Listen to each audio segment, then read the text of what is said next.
안녕하십니까. 혼란한 정치 시사 이야기를 30년 정치부 기자의 촉으로 술술 풀어보는 송국근의 혼술입니다. 오늘은 제가 미래통합당 그리고 미래한국당의 공천 마무리됐습니다. 거의 마무리됐죠. 이 공천 결과를 놓고 범보수 안의 대권주자들의 성적표, 대권주자들이 이번 공천 결과 어떤 성적표를 받아들였고 그것이 앞으로 어떻게 대권 가도에 영향을 미칠지 한번 분석을 해보겠습니다.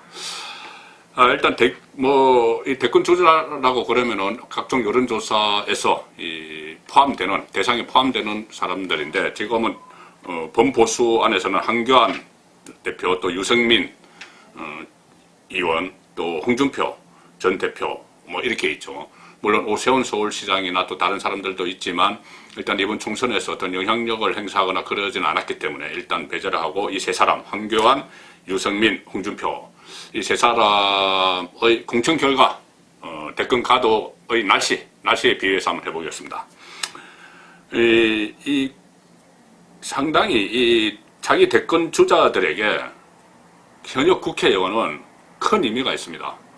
왜 그러냐면은 일단 본인이 세력이 되는 것이죠. 정치권의 세력이 되는 것이고 남은 2년 동안 총선 후에 대선까지 남은 2년 동안 그 대권 기반을 다지는데 현역 의원의 도움이 절대 필요합니다. 뭐 정치적인 조언이나 뭐 대권 전략을 수립하는 것도 그렇고 또 안에서 공격을 받을 때 외부의 공격이나 내부의 공격을 받을 때 방어막 역할도 해주고 더구나 대선 후보 경선이 치러지면은 대의원들 또 당원들 막 이렇게 그 경선을 치르는데 그때 현역 국회의원들이 어떤 각 일선의 지휘관 역할을 하게 됩니다. 그래서 현역 국회의원들이 자기 대권 주자들에게는 얼마나 많이 본인이 우호적인 그 의원들을 가지고 있느냐, 그 의원들과 친하느냐 이것이 상당히 큰 영향을 미치게 되죠. 자, 일단 자기 유력 주자 이 세 사람, 자기 사람을 얼마나 공천을 했을까? 또 본인은 이번 총선에서 어떤 위치에 있을까? 총선 이후에 위상 어떻게 변할까? 이것을 한번 짚어보겠습니다. 물론 아직 4월 15일, 20일 후에 본선이 남아있죠. 그렇지만 일단은 공천 결과로 평가를 해보겠습니다. 날씨에 비해서 저는 한교안, 안개, 유승민, 말곰, 홍준표, 허림 이렇게 일단 정리를 했습니다. 본선이 남아있지만 경선 결과만 가지고 제가 매긴 성적표입니다. 먼저 한교안 대표를 보면은 일단 종로에서 민주당 이낙연 후보와 좀 힘겨운 싸움을 하고 있죠.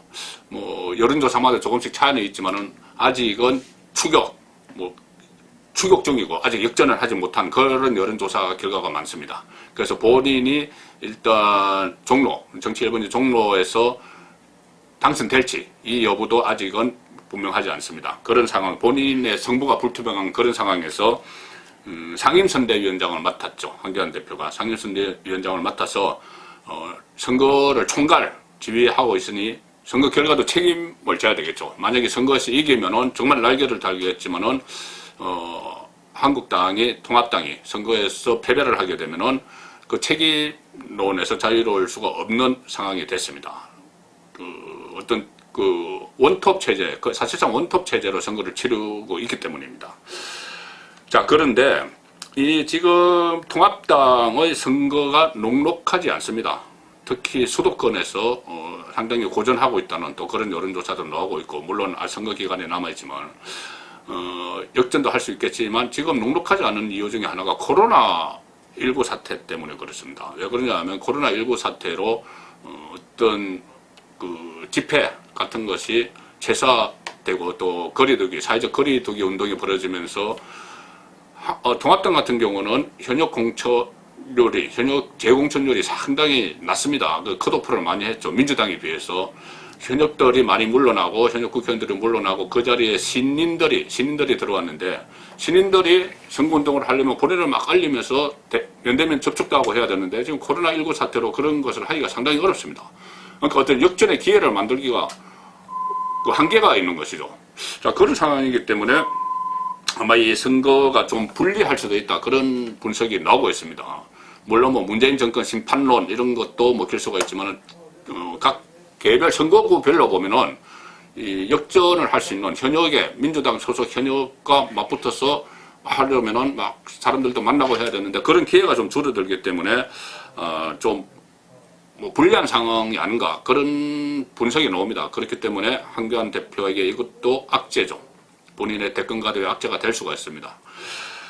물론 뭐 이 선거 지금 전반적인 분위기로 보면은 뭐 많이 완전히 어렵다 이 말씀을 드리는 것은 아니고 일단 한교안 대표는 총선 결과가 본인의 대권 가도에 결정적인 영향을 미치게 된다. 그 말씀을 드리는 겁니다.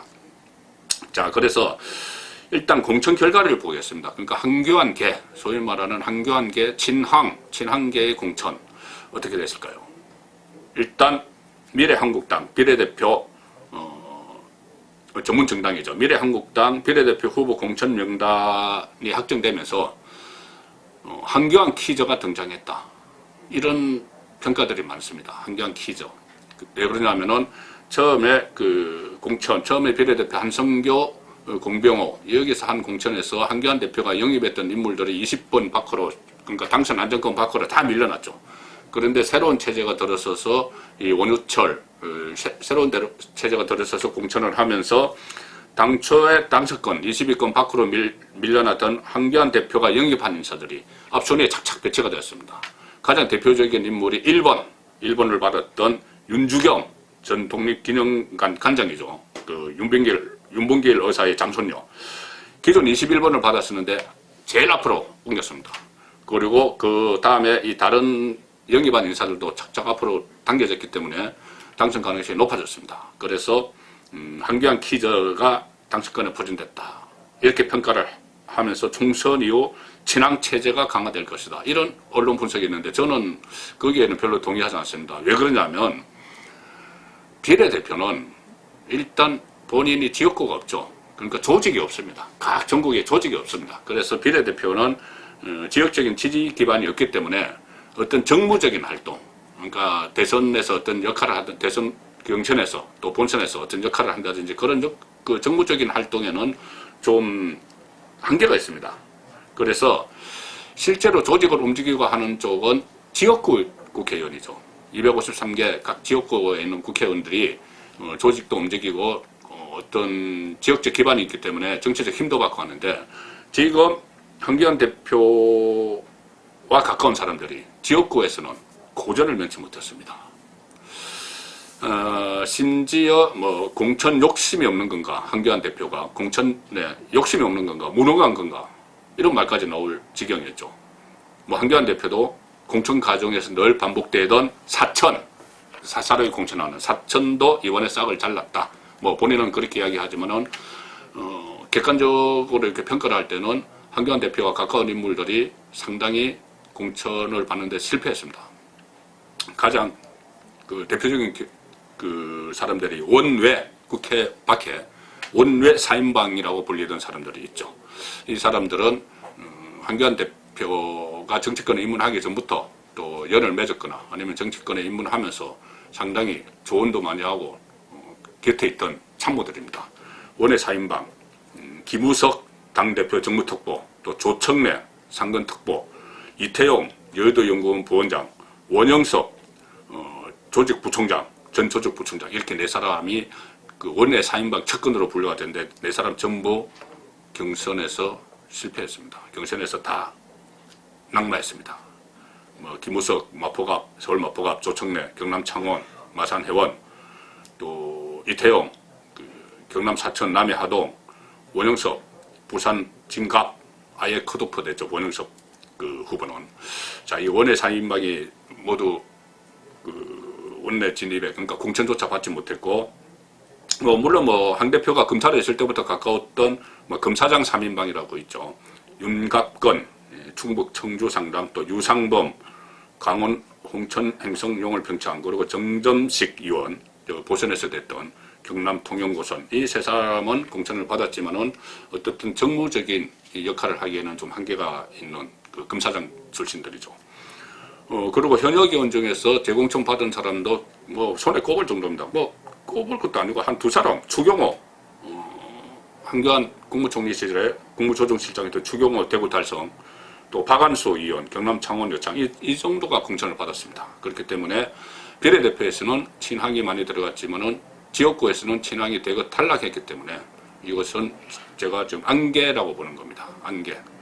아직은 대권 가도가 안개에 쌓여있다. 그 공천 문제도 그렇지만은 본인이 종로 선거 문제, 또 선거 결과에 총책임을 져야 되는 문제, 그래서 안개에 쌓여있다. 이렇게 본 것이고, 자, 유승민 의원. 이외로 유승민 의원의 정치 기상도가 맑아졌습니다. 본인은 새로운 보수당을 이끌다가 보수 통합에 동참을 하면서 본인은 불출마를 선언했죠. 그래서 이번 선거는 건너뛰게 됩니다. 그렇지만 아마 2년 후 대선에서는 경선에 나설 가능성이 높죠. 그런데 본인은 원내로 갔지만은 이번에 원내로 상당히 많은 수가 진입할 가능성이 높아졌습니다. 유승민과 가까운 인물들이 원내만 봐도 하태경 부산 해운대갑, 또 오신환 서울 관악을 이런 사람들이 그 재공천을 받았고, 전직의원 그룹이 있습니다. 이 전직의원 그룹은 박근혜 전 대통령이 유승민 의원을 원내대표할 때 배신의 정치 이렇게 이야기해서 파동이 일었죠. 그때 유승민 의원 곁을 지켰다가 어쨌든 결과적으로 그 다음에 20대 총선에서 공천을 받지 못하고 4년 동안 절치부심하던 인물들이 있죠.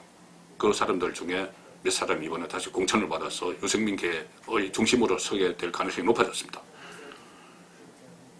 유성걸 의원, 대구 동구갑, 또 김희국, 또 조혜진, 김희국 의원은 원래 대구 중랑구가 지역구 있지만 이번에 경북 군위 어성 청성 영덕으로 갔죠. 또 조혜진 의원, 경남 밀양, 어령, 함안, 창녕 이런 사람들이 받았고, 또 대구에서는 또 강대식 전 동구청장 이런 사람들도 공천을 받았습니다. 유승민계에서.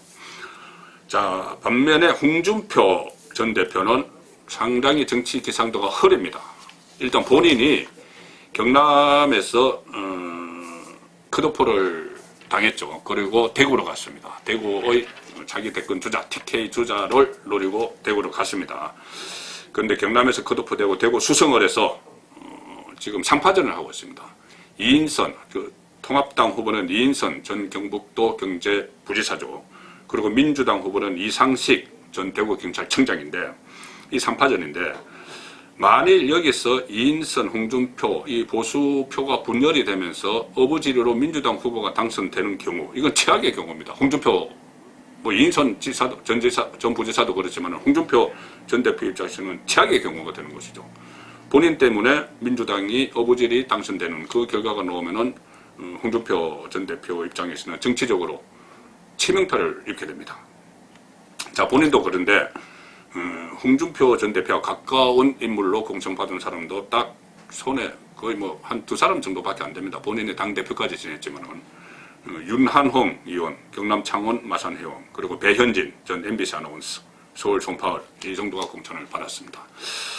그렇기 때문에 제가 전반적으로 이렇게 기상도, 오늘의 정치 기상도 날씨에 비해서 제가 한번 매겨본 것이고, 물론 총선 이후 그리고 또 년 남은 대선까지 내일의 정치 기상도 날씨는 변할 수가 있겠죠.